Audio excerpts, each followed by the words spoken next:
마무리를 잘 해주셔서 감사합니다. 본 세션의 패널 선생님들은 상계백병원의 김가진 선생님, 고대한암병원의 김주현 선생님, 부산백병원의 양태현 선생님, 그리고 대전성모병원의 이윤희 선생님께서 참가해 주시고 계십니다. 자장 선생님들, 패널 선생님들 뭐 코멘트 하실 거나 질문하실 거 있으시면 토론해 주시면 감사하겠습니다. 전주 선생님.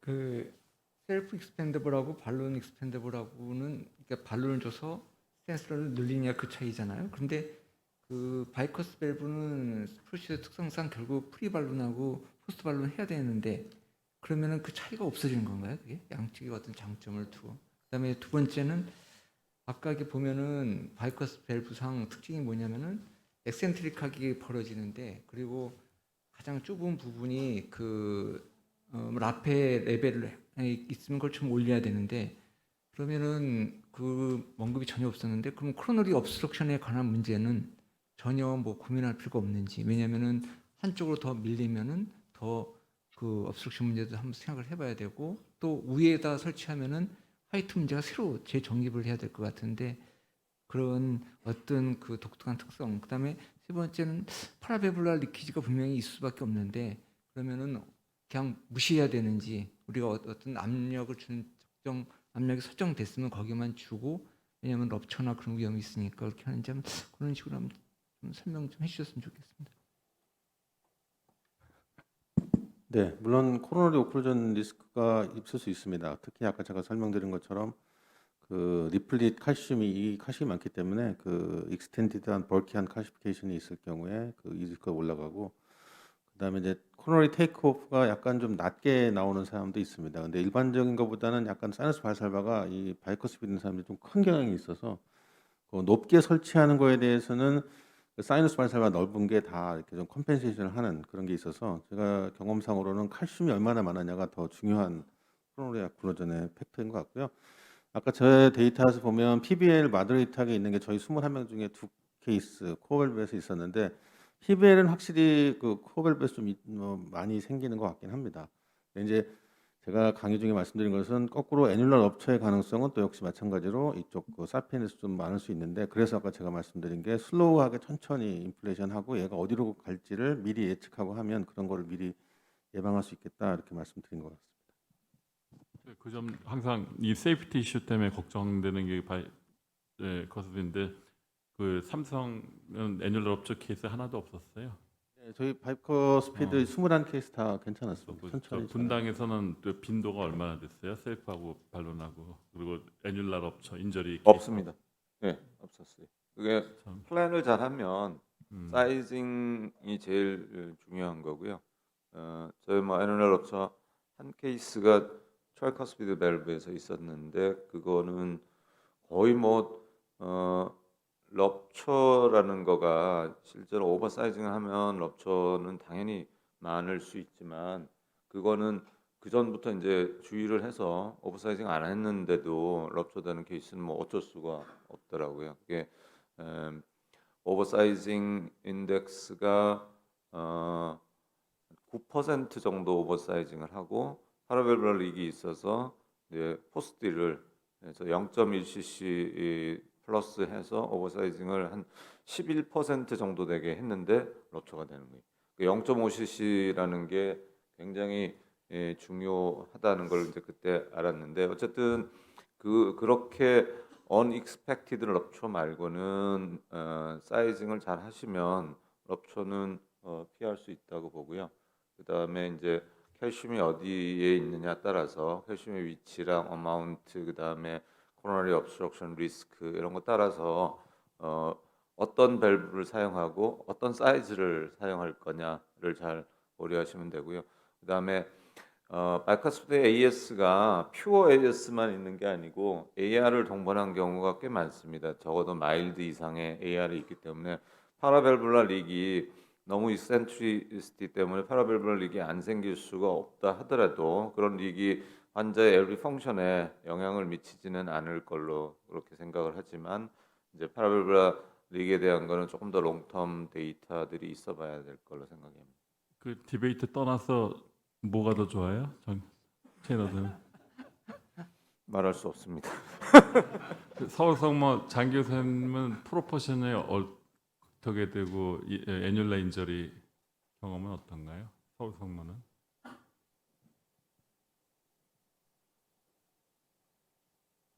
사실 저는 거의 대부분의 케이스는 에볼루스로 하고 있고요. 그 가끔 이제 타이완 바이커스피드인데 나페만 칼시피케이션이 있고 밸브 리플릿 팁에는 칼시피케이션이 없는 환자들이 있어요. 그런 경우에는 이제 그 사페인이 훨씬 이렇게 마이그레이션 디스크가 적어서 그렇게 케이스 바이 케이스로 하고 있는데 평균적으로는 이제 이쪽을 많이 선호하는 게요. 지금 코멘트 하신 거는 밸브 앵커링에 있어서의 문제 때문에 그렇게 하신다는 네, 거죠. 밸브. 근데 이제 밸브 앵커링의 문제에 있어서 이를테면 AR 패톨로지인 경우에 앵커링 될 게 없는데 주로 셀프 익스펜딩을 요구해서 썼잖아요. 네네. 그건 어떻게 또 설명하시겠습니까?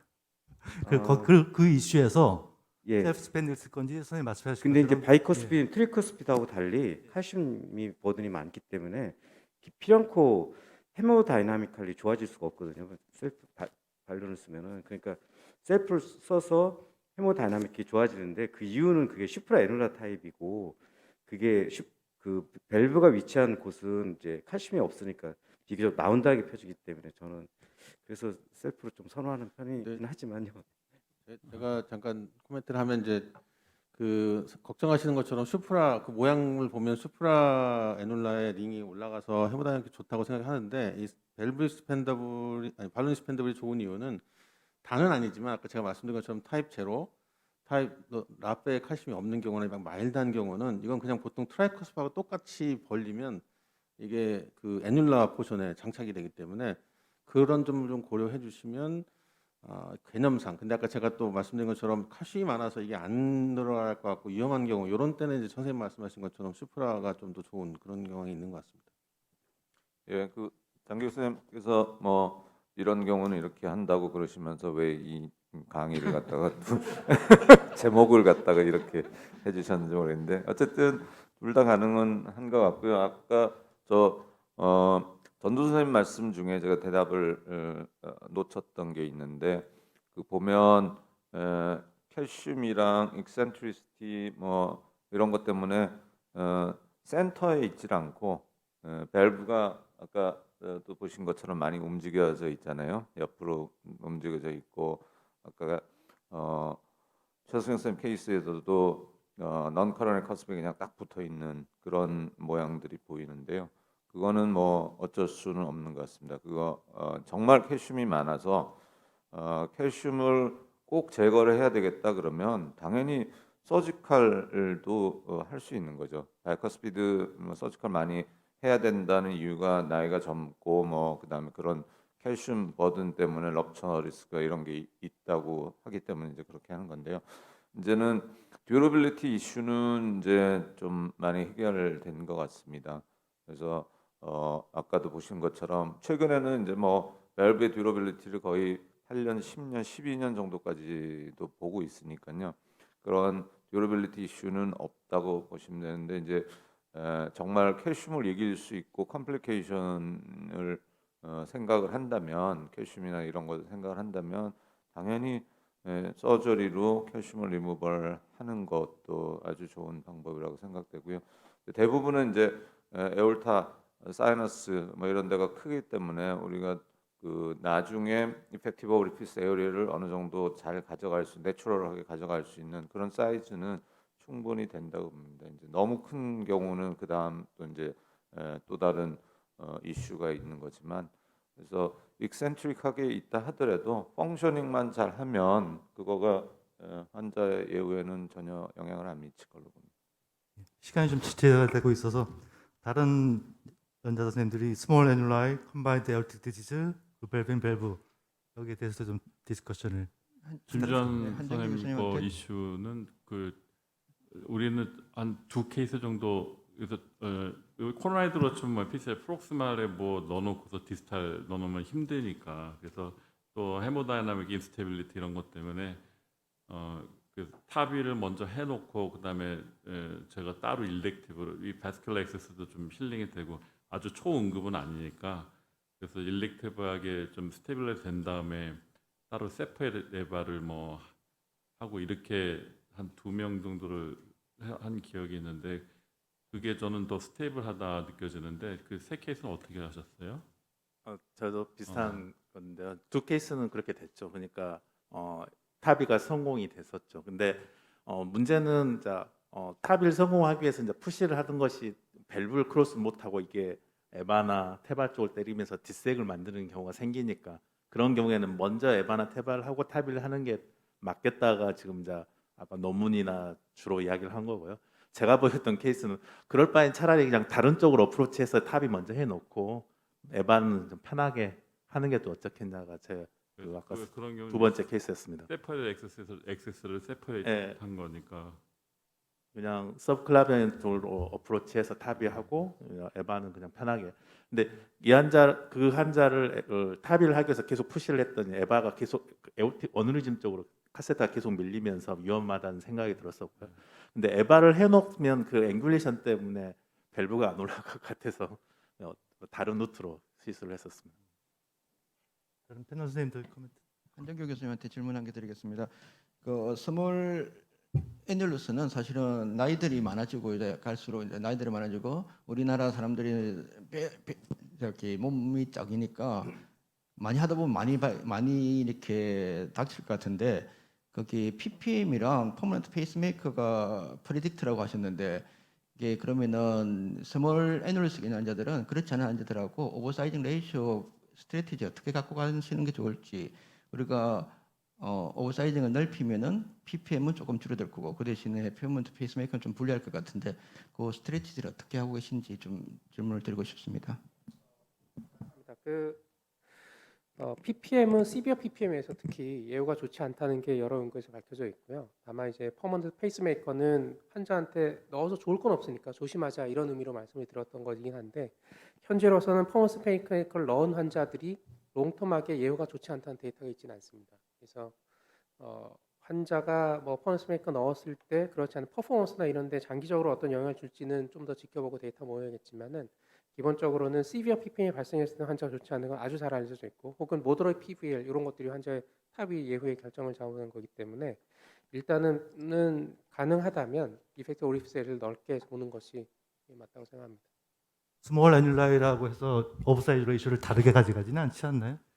네, 예, 맞습니다. 그 말씀 빠뜨렸는데 오버사이즈 인덱스는 기본적으로 우리가 예컨대 타비가 서지컬 AV보다 좋다라고 하는 근거 중 하나가 이전부터 오버사이징 해왔던 것을 얘기하고 있거든요. 그래서 20% 애널러스 다이미터 기준으로 혹은 뭐 에이리어 기준으로 세피아니면 10% 정도 오버사이징 하신 거는 여전히 유지해야 될 거라고 생각합니다. 한정근 선생님들 질문 하나 케이스 더 바이 드리겠습니다.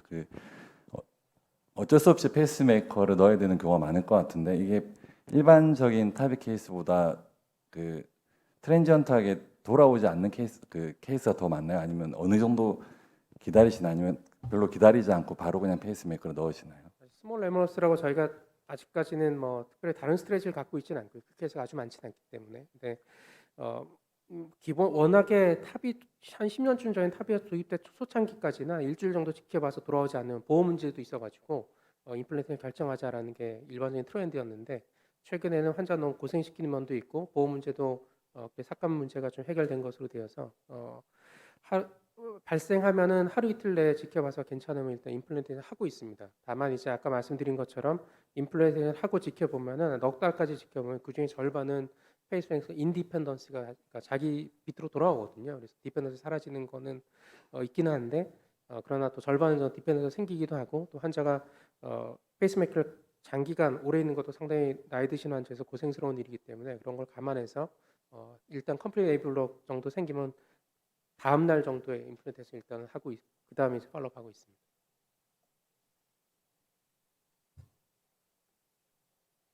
밸브인 밸브는 많이들 하시는지요?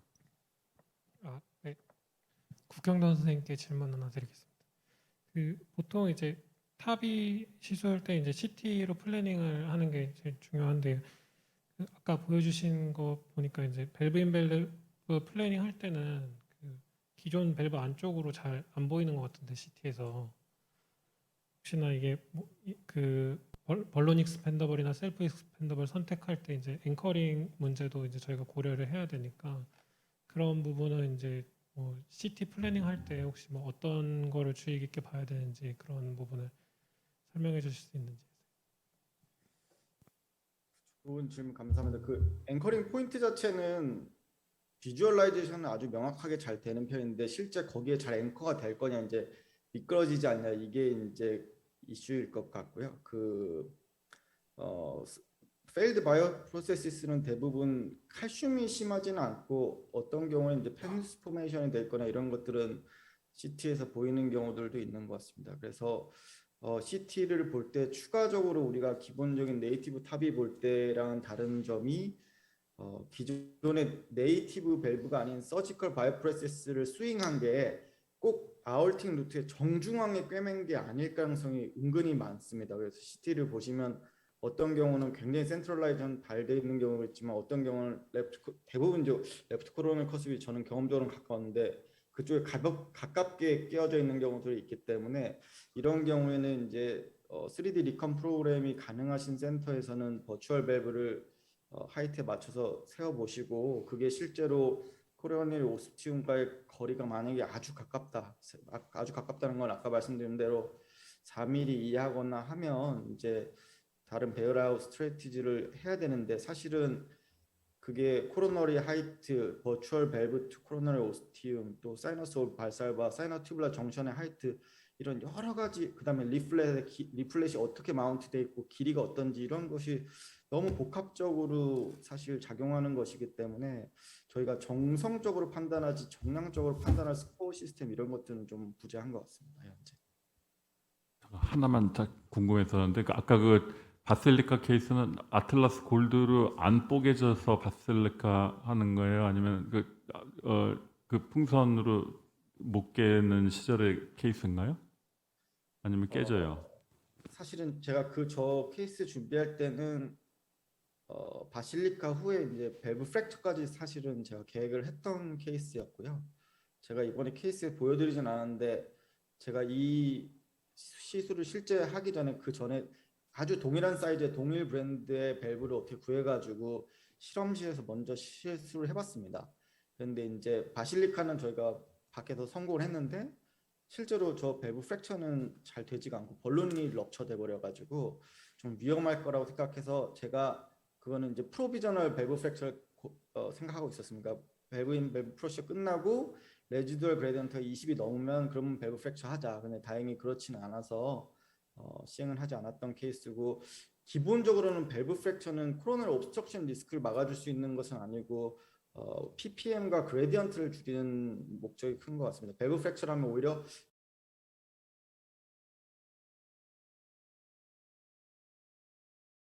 균형을 잘 맞춰주셔가지고 너무 한번 감사드리고 그 나머지 굉장히 컴플렉스 우리가 직접 경험할 수 없는 좋은 촉례를 발표해 주셔서 너무 감사합니다.